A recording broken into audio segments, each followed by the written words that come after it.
പൊന്നു മോളാണ് ഇപ്പോൾ സോഷ്യൽ മീഡിയയിലെ വൈറൽ താരം.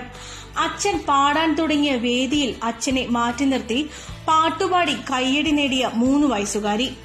മാധവ് ആദ്യം പാടുന്നതും എന്നാൽ തന്നെ പാടാൻ അനുവദിക്കണമെന്ന് പറഞ്ഞ് അച്ഛനെ പുറകിലോട്ട് തള്ളി നീക്കിയ വേദിയെ വീഡിയോയിൽ കാണാം.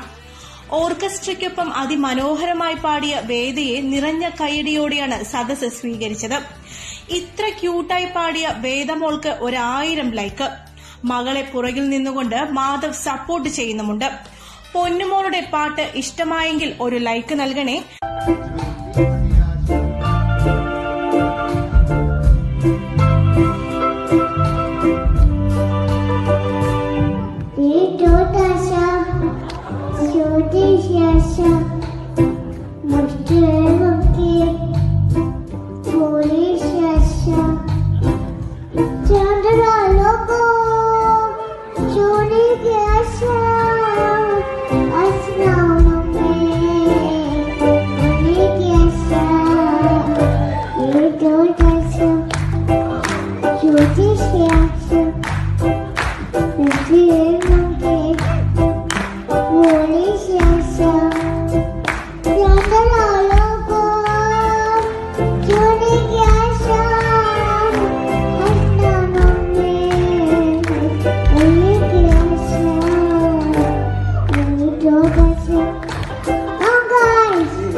വീഡിയോ ഇഷ്ടമായെങ്കിൽ ലൈക്ക് ചെയ്യുക. നിങ്ങളുടെ അഭിപ്രായങ്ങൾ താഴെ കമന്റ് ചെയ്യുക.